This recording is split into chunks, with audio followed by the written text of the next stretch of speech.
All Is Fine in '89 is a coming-of-age film that deals with the theme of change. We get a slice-of-life look at students and teachers at Romano High as they look forward to that night's field party, the last party of the 1980s. This party represents a crossroads for all of them, from adolescence to adulthood, from the 80s to the 90s. We were interested in telling this story to highlight the parallels between our characters and the much larger world around them. Our story mainly follows 6 characters, 4 students and 2 teachers at a small-town American high school, Romano High. We have Mark, played by the talented Adam Lupis. Mark is the naive, innocent boy next door whose main worries in life are taking the next step with his crush and overcoming the constant tormenting from his bully. That bully is Cole, played by Tom Kiet. Cole is the school's star athlete and someone students fear. Like many of our characters, Cole is battling his own inner anguish, and that boils over into anger. We have Linda, who is portrayed in a powerful performance by Dani Romero. Linda is facing issues at home and is holding in a devastating secret. While others are looking forward to the party and their lives ahead, Linda is a character that feels trapped in her issues. We then have Dean, played by Dylan Hawco, the heartthrob who skips classes, well, other than Mrs. Applewood's class. Dean is enjoying the perks of his high school social status. But does his future look so rosy outside of the cozy hallways? And what will be the repercussions of his sexual tensions with his teacher, Mrs. Applewood? Speaking of Mrs. Applewood, she is played by the talented Shelby Handley. Mrs. Applewood is a maternal figure to her students, especially Linda, and acts as a source of guidance and support to her. However, Mrs. Applewood has secrets of her own. Her infatuation with Dean. How will that infatuation boil over, and what will be the consequences of that? And finally, Mr. Parker, played by the brilliant Damien Gulde. Parker is a man who feels he's missed the boat in life. As the 1980s comes to an end, Mr. Parker feels he's at a crossroads. Does he finally go to the party in life and find acceptance, or is it just too late for him? Filming All Is Fine in '89 was truly a massive task. From pre-production, casting, assembly of crew, scouting locations, getting permits for those locations, to being on-set producers handling whatever was coming our way, and there was a lot.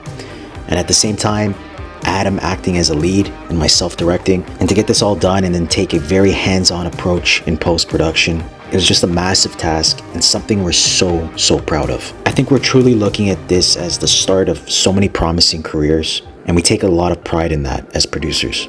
It feels like the start of something extraordinary. This is a film that will challenge viewers. That's our objective. If you're too comfortable watching a film, if it doesn't challenge you or shake you a little, then it's just forgettable ultimately. And we didn't want that.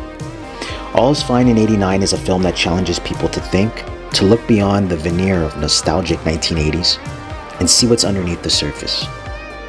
I think what people are going to realize is that there's a lot there, a lot that we are still feeling today maybe, more than ever. And this film is fearless in showing that. On behalf of Westona Pictures, we hope you enjoy All Is Fine in '89. When I first read the script, I think what stood out to me, and I think what surprised me, is that it's not your typical 80s movie. Especially I think 5-10 pages in, it already takes a left turn. And I think that was important for Matt when he wrote the script, was that to take these iconic 80s movies that he grew up watching and flip them on its head, to show a different side, send a message of not everybody had a good time in the 80s. You think of the 80s as the best era. Everyone had, it must have been so fun. Look at that. Oh, look at the wardrobe. Look at the music. And in many ways, for a lot of people, it was the best era. But for a lot of people, it wasn't. Being a producer on this film, we wanted to both work together to show that. This film, it deals with a lot of themes that people can relate to: abuse, dealing with your sexuality, bullying. And even though these characters do feel like the typical tropes that you've seen in other 80s films, I think that was what Matt also did purposely. I think it's important to have that because these are characters that you're familiar with, that you can easily get attached to, fall in love with, and root for them. But then shit happens along the way, and you're kind of sitting there going every page, there were subtle little hints that something's going to happen, or there are things that you read something and then it kind of ties into something that happens later. So it's very smart, the writing. It almost reminds me of Sopranos when I read it, because Sopranos is very like that. It's not like some big explosions and like things happening all the time. It's subtle, but then it makes you think. It's really like a thought-provoking script. When I first read the script, I think what stood out to me emotionally was what everybody is going through is so private to themselves. And I found that to be like really unique to, I don't know, any other script that I'd read, in terms of it being like set in the 80s, where it's supposed to be, there's an era of like fun, of freedom, and I really felt like everyone was going through something that was really traumatic in their own way. So yeah, there was a really specific tone right from the start that I found really interesting. When I first read the script, I would say the thing that stood out the most emotionally was just the journey that this is a big cast and it's rare that you get to do a film that has this many leads and this many arcs that tie together in the final act. And I think that was the biggest thing that, stood out on the page, was that there was a way that Matt, when writing the script, found each of the characters' depth and emotional backstory and brought it out in those final scenes in such a, in a generous way to the actors, because each storyline gets resolved. There's a lot of films, especially for first-time filmmakers, where they don't know how to resolve story arcs, or they don't know how to bring everything together naturally in the end in a human way, that I think Matt and the team found very, very nicely. And I knew kind of when I read the script that it was going to be a fun journey to go on as an actor with this specific, the character of Dean, because his storyline isn't totally kind of wrapped up in the final act. Like you get but that's who this guy is. Like he doesn't get his happy ending. He never will. And I find that I'm appreciative of that. So I really loved that in the script, everyone is kind of in like their own little bubble, and they're all existing in the same space, but they're very self-absorbed in a way, as we all can be, and is such, a good representation of the high school experience. But at the same time, they're all searching for these connections wherever they can get them, even though they're really just so involved in what they have going on, but they're still trying to reach out to everyone around them. The script didn't really come to me in its fullness. I don't know that I ever read the full script, actually. Possibly it was because of the way I was led into the project. I was told basically the night before that I was needed. I think I only saw sides every time, so I was a little unaware of what the actual scope of the whole script was. But obviously I had looked at the audition scene for my character, and it was kind of an emotional scene, and it really encapsulated his state, which was the scene where he sort of goes and confronts the party of teenagers and sort of says his piece. But emotionally, I knew that the character that I was playing had Mr. Parker obviously had some depth to him. I would describe my character as very optimistic. He's very naive. He's got a lot of growing up to do, even just by the way he dresses. Like I'm sure people are gonna make fun of me. I look like Steve from Blue's Clues in the movie. I love it though. I love Blue's Clues. But I think he's a good kid. He has a good heart. He wants to be there for Linda. He's stuck in his own cycle of abuse, like in the form of bullying by his bully, Cole. Again, Mark is just a sweet, innocent kid. He wants to befriend Dean and his gang because they're the cool guys, and he looks up to Dean in many ways. Like, girls love him, guys want to be him.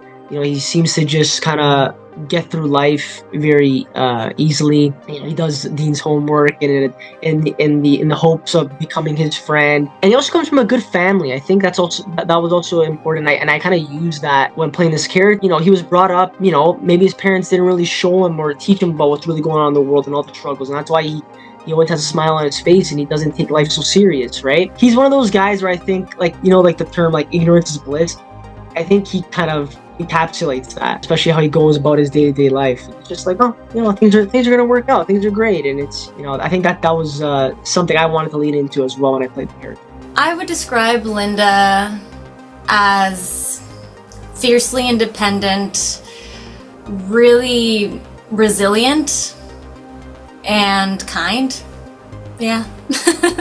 Dean, in one or two sentences, Dean Marino, I would say he's a feather in the wind of life. That's one sentence. And the other one is, yeah, he's just getting by. Like there's every story has guys like characters like this where they live moment to moment. They don't have their whole life planned out. They're never gonna have a 401k and care about, the future. And not to say they never will, but a lot of these people are late bloomers, peaked in high school. They were the it person of that time, but, life keeps moving and they often get left behind. Mrs. Applewood is young at heart and she's very empathetic. She tends to put everyone else around her first. But maybe that needs to change sometimes. I mean, he's a regular guy. He just has a really strong desire to be a part of something before he can't be a part of something anymore, I would say. I don't think he's a weirdo. Some people might, within the movie, even classify him as such. But I think for him, he's just trying to connect to things that don't want him to connect to them. I think the part of my character that I connected to the most was that he's a good person and he tries to be a good friend. And I think in my day-to-day life, that's what I try to do. I always try to do the right thing. I overthink a lot. In a way, I think it's good that I do that because I'm always trying to think about other people's feelings and how they might react to something or how they might feel. And I try to be a good person always. So I think that was something I really connected to the most about Mark. He's a very sweet kid, and you watch this movie and it's like, even myself, I know I'm playing that character, but I watch it through a different lens and I go, you know what, he's got a good heart. He's just trying to do the right thing. He just wants to get good grades, go to a good college, be a good friend, like I said, to Linda. And in a way, I look up to that to Mark. It's like, wow, I hope I can always be that person with a smile on his face and go about life in a very positive way.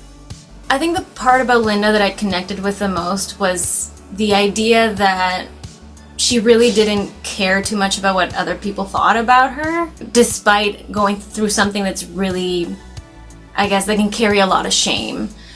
She was really authentically herself. Yeah, it was a really interesting line to follow with someone that's going through really deep trauma but stays really true to herself and her strength. What part of my character did I connect with the most? I'd probably say his leather jacket. It's I love leather jackets, and to be able to wear one every day was fun. And also just actually that's not true because we filmed in July and it was 35 degrees. I was cooking in that thing. But, just his the leather jacket, the cigarette smoking, Mrs. Applewood is really connected to everyone in her life. She really cares about the people that are in her life. And because of that, she's kind of put her own life on hold. I think that she is really at this cusp of the nuclear family and also all of these kids that are free and unbound and rebellious in their own ways. And I think that we've probably all had times in our lives where we feel stuck in routine, watching other people around us go on and wanting to jump into that vortex without really knowing how. And so I think that's something we can all connect to, but certainly I know I connected with that myself. I'm not sure I've had those things that I've tried to connect to not want to connect with me, but that, at least that fear, that anxiety of being will I be accepted? If I put myself forward, will I be shamed for that attempt? Which I think is obviously a big part of Mr. Parker. But I think that was something that, almost everybody can identify with at one point in their lives. They feel okay, I'm going to go do this new thing or go see these new people. Oh no, what if they don't accept me? Or what if they they make fun of me or whatever. Then, so it's easy to connect. Like I said, he's a regular person, so he feels things as we all do. One of the themes of this movie is change, right? Like about these kids going from kids, these high schoolers, from kids to adults. You know, the fall to winter, the 80s to the 90s. You're going from Reagan to Bush. And I think Mark represents kind of the youthful spirit of the 80s, right? That again, everyone was just because in the 80s you think, you know, everyone's having a good time, everyone's, you know, there's a threat of nuclear war, and people just want to enjoy themselves and live their life to the fullest. And I think Mark represents that side of how people were feeling in the 80s. He represents, like, I think, the optimistic spirit as well, that everything's gonna be okay and everything's gonna work out. But will it? That's the question, and you have to watch to find out.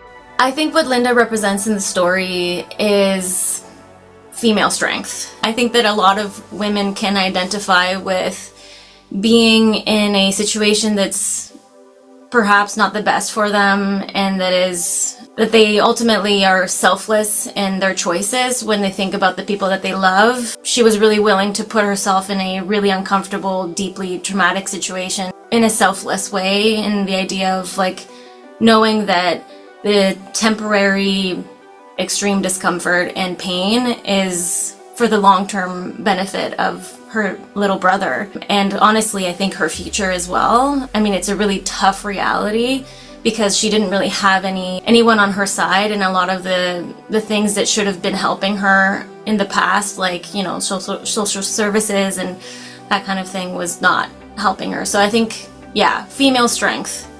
Yeah. I feel like he's, as much as he is, you know, this guy that peaked in high school, I feel like he still has, you know, a heart. He's not like, he's, as much as he's a bit of an asshole, he still cares about the people around him and his friends. You know, he cares about Robert and his other, you know, henchmen.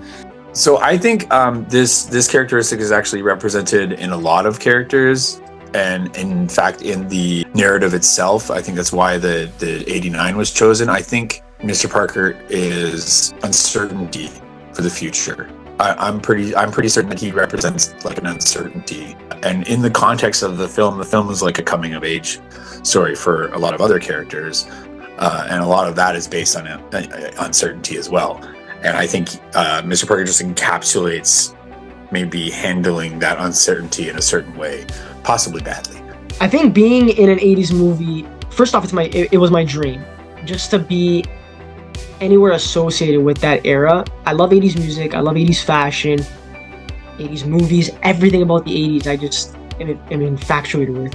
What was really cool was to learn a lot of the lingo, to you know, style my hair appropriate for the decade, to wear the wardrobe. It almost felt like I'm going to work to do this movie, but it almost felt like I'm playing I mean, you are playing make-believe, you're acting, you're in a movie, but it felt like it's like Halloween almost. I'm going to dress up, and I'm like, oh, I'm in a different era. I'm wearing clothes that I never would usually probably wear. I think it really influenced how I approach this role. I really tried to think like somebody from the 80s, right? Like someone who didn't have technology, you know, having a different mindset, the lingo, like I mentioned. It was just fascinating, like to understand how people went with their day-to-day lives. So it was really cool to kind of tap into that, and it's, you know, to do a period piece of any kind is fun. And this was something I'll definitely remember, because it's so cool to just be in a different era and also be clean shaved. That was pretty cool too. The fact that the movie took place in 1989, inherently there's a deep sense of change there, but I really didn't try to think about the exact moment that she's in, because I find that even just in my own life, when things have been great markers of change in my life, I didn't see them as that in the moment. So I really didn't try to think about how massive of a change everything, like including, you know, politics and everything, how everything really took its toll. I think I really tried to just stay focused on the great hair and makeup and the environment, and just rely on that to feel like I was in the space, and not really try to think about how monumental it was to be in that time. This setting influenced the way I approached my role, the role of Dean. To be honest, I didn't really think about that aspect when approaching this character. Like in terms of the specificity of the exact time, the exact day. Like I knew that this film took place sometime in November, and that it was, near the end of the year, and that there was this big party that was being thrown. I think I approached it more that way, of like that we're closing out the year rather than closing out this big decade. And I think back then, I mean, I wasn't alive, but people were living more moment to moment. I feel like now everyone's focused on, it's the end of the decade, like the end of the 2010s, like but I feel like back then, people were just all about the vibes and all about, partying just for the sake of partying. And they weren't focused on that stuff. I mean, the world was going around, happening around them, but people were they weren't as, it feels like today everyone's a little bit disconnected, and social media and cell phones and stuff like that doesn't really help. And from the research I did, I really tried to focus on, like, especially when filming, literally just living in the moment of what's going on. And I think that's obviously the best thing to do as an actor, because that's what acting is being truthful, but also just because anything else that I could have focused on felt like it would be noise. And I don't think I really focused on that specific kind of end of the decade setting. I really focused on the bigger picture of what this character, what Dean wants and is going through in his arc. I think that it's really important for periods of history to take into account the social norms, for example, of that time. And so for me, it was really thinking about everything within that context of what was normal for those people in that space, not just, it's really easy to go, well, I wouldn't do things like that, or I would just do this, but we live in such a different time and the expectations of us are so different. And so I think it's really important to approach things from the mindset of the time and not try to inadvertently bring in modern understandings of that. I mean, I get we were like, oh, it's a period piece, but it's not like in 1920s or 1950s or something where you sort of set this whole attitude. I was alive in the 80s, so I found that I was like, no, you can't say that. You got to say like, gag me with a spoon or whatever. That's what we said when I was 6. But yeah, I think I don't know that it would have changed the attitude so much of my character. Obviously there was the historical happenings behind it.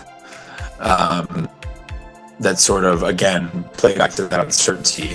But I think it's timely in that we sort of have a lot of that uncertainty now. There's a lot of like what's going to happen next with a lot of things. Like, it's not so certain that it's from a Cold War or a nuclear event or something like that. But there's a lot of strife and awfulness in the world right now, and one can be like, well, how do we go forward from this? How do we move through normal life when all this is going on behind it? So I don't know that there's like a huge difference to the approach, but I will say this: when you get into like a Bill Cosby sweater and like really dorky clothes, you transported suddenly. I was like, oh, it's the 80s. The atmosphere was great, honestly. I came in every day. Everyone was in a good mood. We had a lot of people on set, like a lot of extras too. It was nice to just come into an environment. Again, we shot at a high school in Uras that like really was like a time capsule from like the 70s and 80s. It was like not renovated at all, and it was really cool to come in and people, especially when we're all like for example, our DP was like 19, I believe, when we shot this movie, and a lot of our crew were like university students, and a lot of people, it was like their first feature film. And I think, people came in, yeah, they were maybe a little nervous, and it's a little nerve-wracking to be in something for the first time. It was my first feature film too, but we all we came prepared, and we came in with this mindset like, you know what, we're gonna do this. We're an independent film, but we're gonna get to the finish line. Yeah, those are things that I really enjoyed, coming in with that, to work with people with that mindset.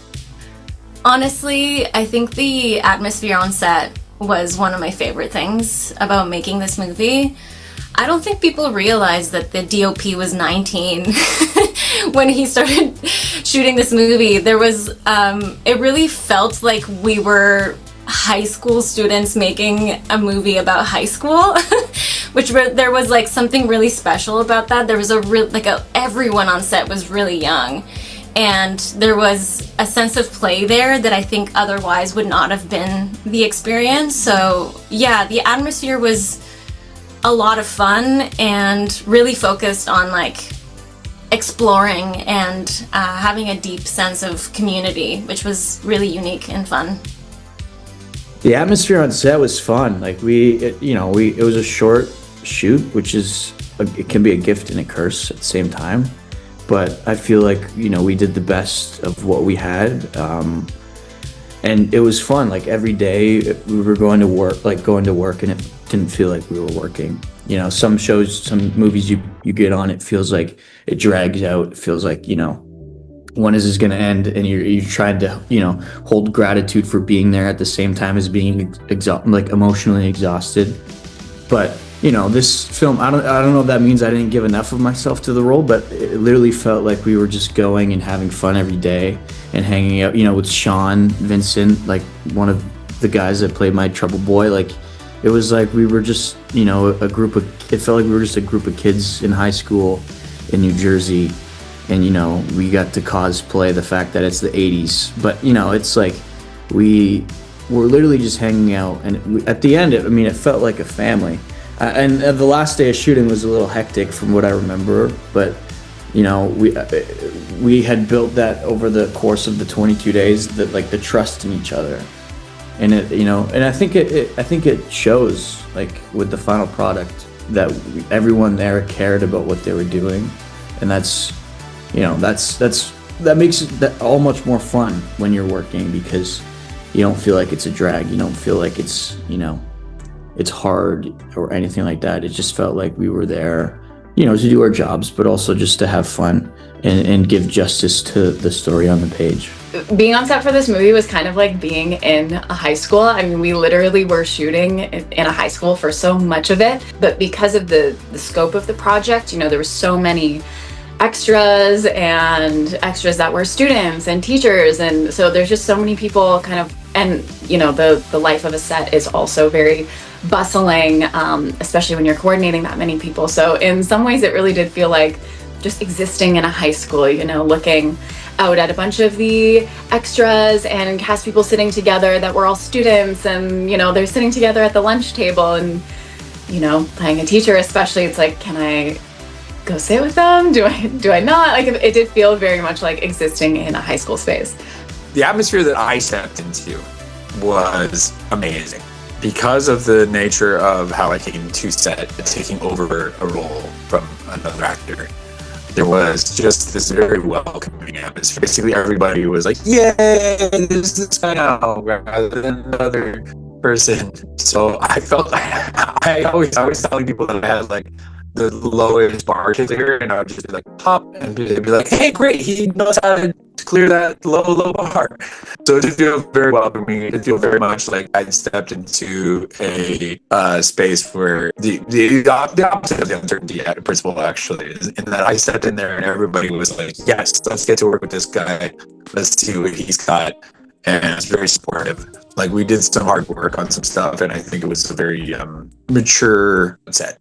There were a lot of scenes that challenged me. Again, like, you watch this movie, you think it's just, oh yeah, it's like, there's not, because I'm not crying or I'm not yelling, it's not like performance like that. But to play a very just kind of, not sure to explain it, like just kind of not subdued in a way where I'm very like, relaxed, but I'm just playing it like I'm a regular guy, and sometimes that's the hardest thing to do, to come off genuine. I think that was a challenge in itself, even though I didn't have, again, like scenes where I had to really be like, to really like tap into a different mindset where I'm so aggressive or I have to like really like get emotional crying. But still, to do a role like this, playing your everyday guy, your boy next door type of character, it comes with its challenges. It's hard to be believable and for people to root for you. That was the thing. I wanted people to watch this movie, look at my character, and go like, I hope he gets that kiss with Debbie. He looked like a sweet guy, and I wanted to really make that believable.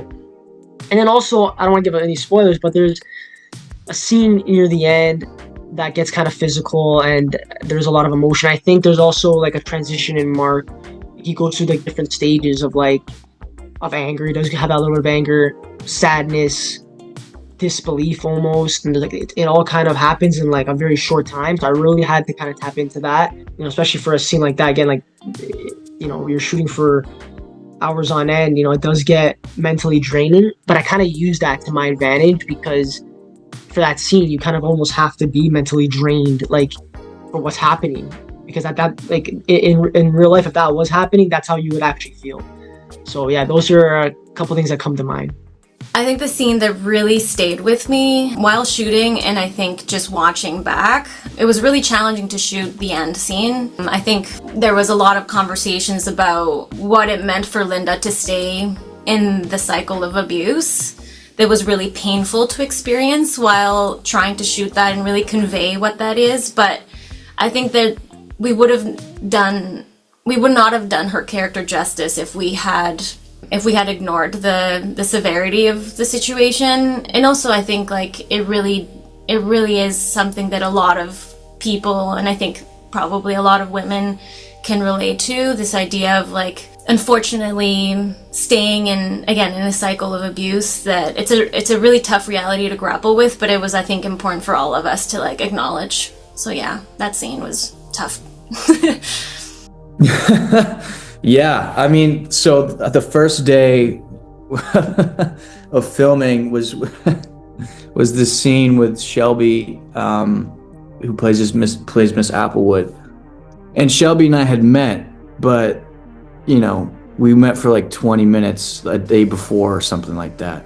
So we were thrown into this pizza delivery scene that requires a lot of specific energy from the both of us, and it felt like it was the best icebreaker. I don't know if they did that on purpose when scheduling this film, but it got me in my head a little bit because it was intimidating. It was my first big feature that I had been working on, that I was one of the leads, and when you look at the schedule, you're hoping that like all that stuff is at the end, but because by that time you'll have built up this chemistry with each other.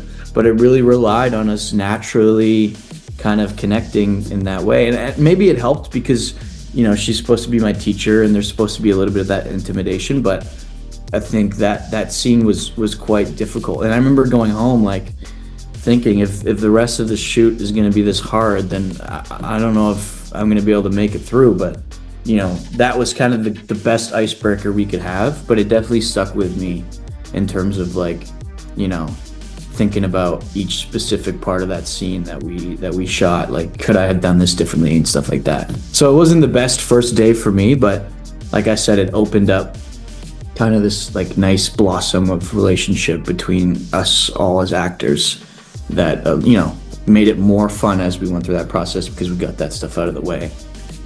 I really loved all the scenes that I did with Dani. There's so much emotional growth and connection between those two characters, and one thing that I love to work on, especially with someone as talented as Dani, is really the scenes that we share together are to give you insights into both of our characters, but they are primarily pushing the storyline of Dani's character along, giving you context for what's happening in her life. And so it's really fun to work with somebody on focusing everything on them while also trying to balance bringing your own character identity forward, really showing off this dynamic of it's also kind of in some ways for Mrs. Applewood, like the first cross of a line between a student and a teacher, and not necessarily in a bad way, but it does really set things up in a very small way for things to come later. So I think that those scenes were really important for me to do a good job and really highlight and elevate the story. I can remember a lot. I think the one that's going to stick with me is the shot in the car in the church parking lot. No spoilers. I threw up after that shot because of being locked in that car. So we had I can't remember his name, but we had the PA kid like across my lap, and the doors closed on the car, and it was boiling. It was just 100 degrees in there. My hair was like sticking on my face.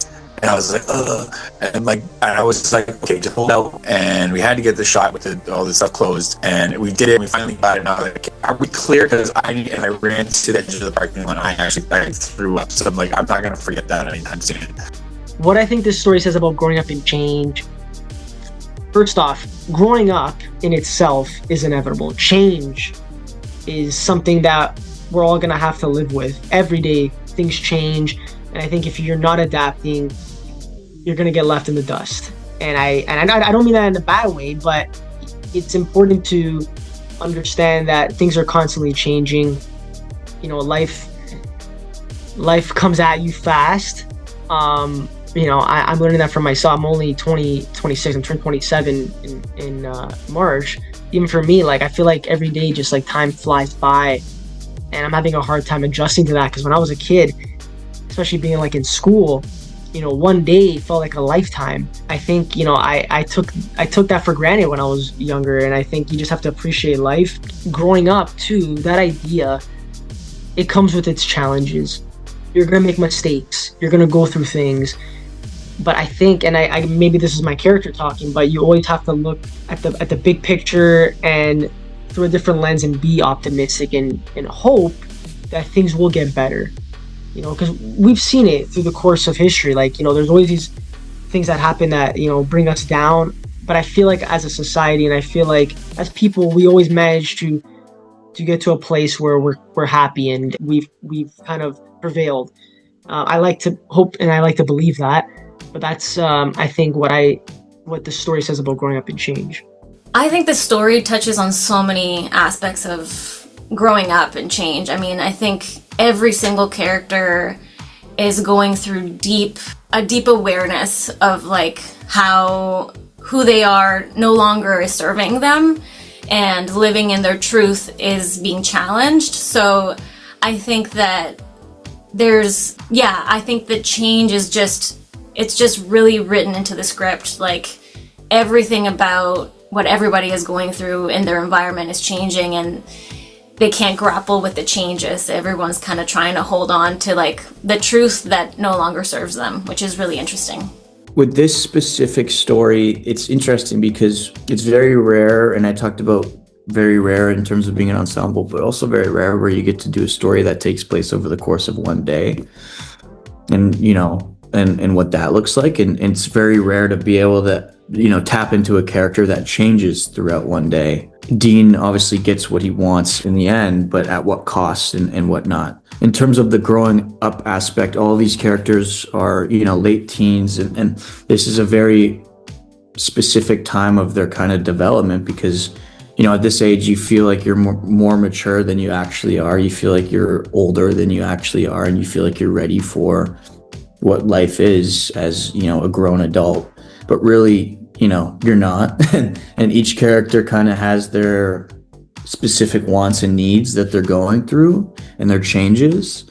And each character is at different level of depth of what they're going through. Like, some characters are going through more serious, traumatic kind of moments of their life.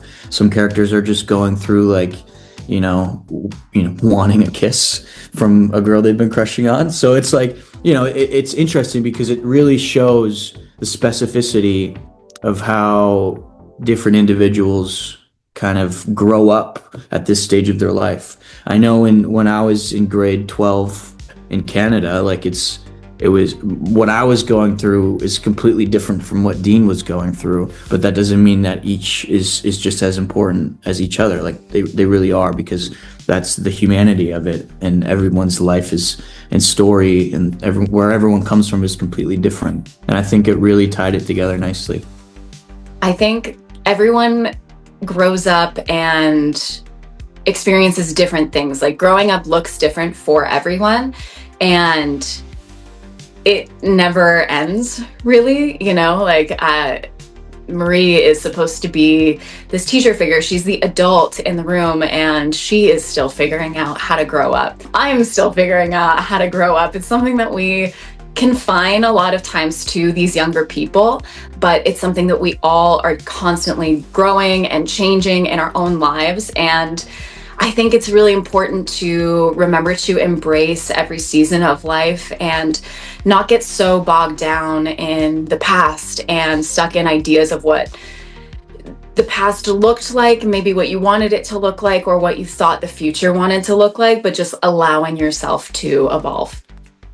This is a really interesting question because I've sort of already addressed the growing up aspect. I really think this movie is a lot about uncertainty, and it's about like the change is the scariest part sort of thing.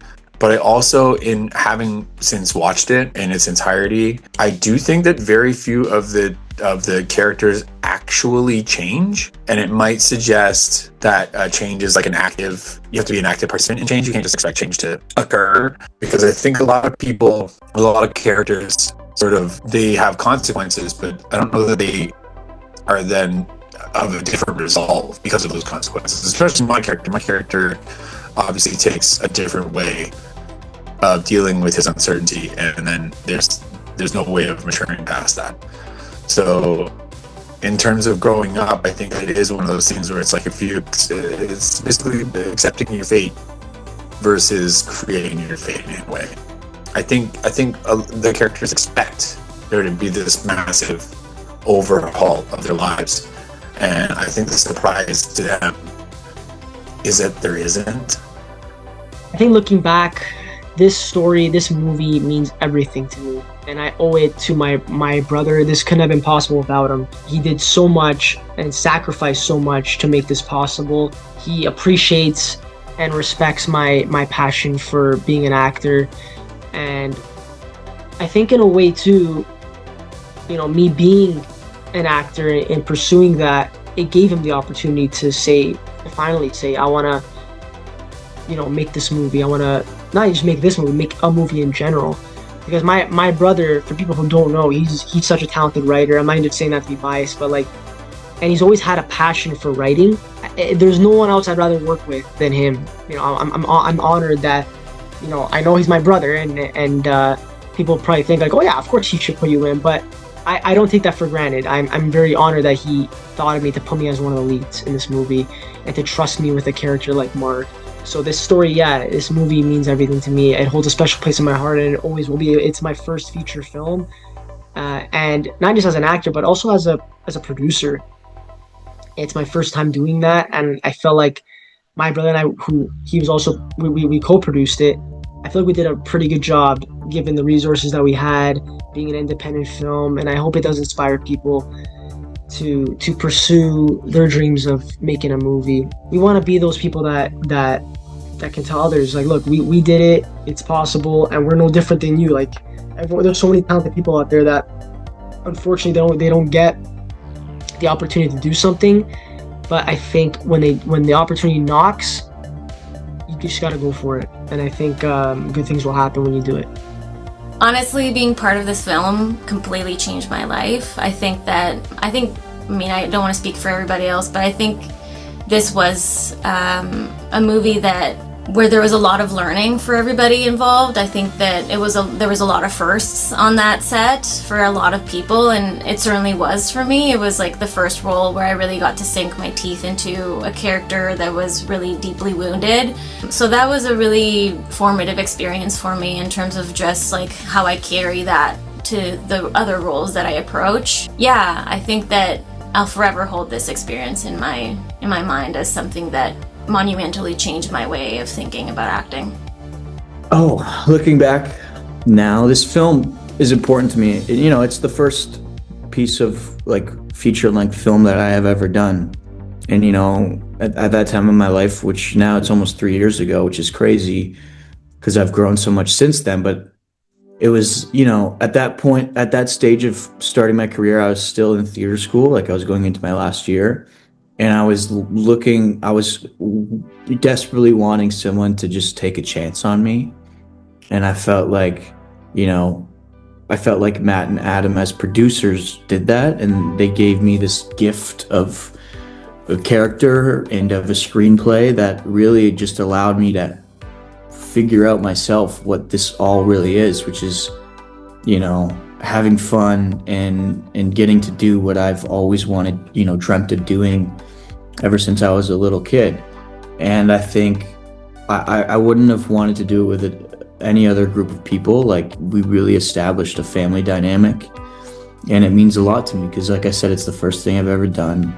It came with its challenges, it came with its nervousness, but I feel like what we, in the end, all kind of came up with is still something to be proud about and proud of. Like, it's a great film, and you know, when in 20, 30 years, it's something that I'll be happy to look back on that as the first thing I've ever worked on. I think it's always amazing when you get to work with really talented actors, especially actors that are kind of at the beginning stages of their career.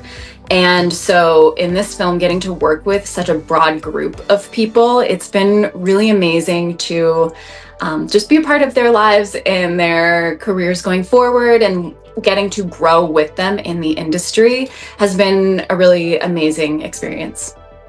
So this film for me is, I mean, as it stands, I don't know if this is a nice way of saying this. This is one of the only feature films that I've ever been on that has actually completed every part of itself and got to distribution, which is so huge. I'm so proud of the team for getting it that far, because it is rare. Be in the hearts and minds of the public, I guess. Project Die, like, nobody knows. So a lot of first-time filmmakers don't totally understand the scope of what goes into it. I hope audiences feel many things when they watch this movie. I think the idea of just, I want them to feel. Like, I'm not gonna say, oh, I want them to feel sad or happy, but in general, to feel, I want them to watch the movie and just have that, like, those emotions come in and be like, you know, to make them think and to make them feel a certain way, whether it's happy, sad. You know, when we did the festival run, for example, there's scenes in there in the movie that may be funny, but some people might not interpret it like that. They might think it's, you know, because they'll look at it and they'll connect with it in a different way than maybe someone else. And the parts that maybe people were supposed to be feel sad or feel like angry, maybe they felt happy. I don't know, maybe they felt a different way. So I just want them to just, in general, feel something when they watch this movie, and I want them to go through a journey of ups and downs. And I want them to also watch this and relate to it, to really be like, you know what, wow, I went through that, or maybe people who lived in the 80s be like, you know what, this reminds me of when I was in high school. Yeah, this is exactly it.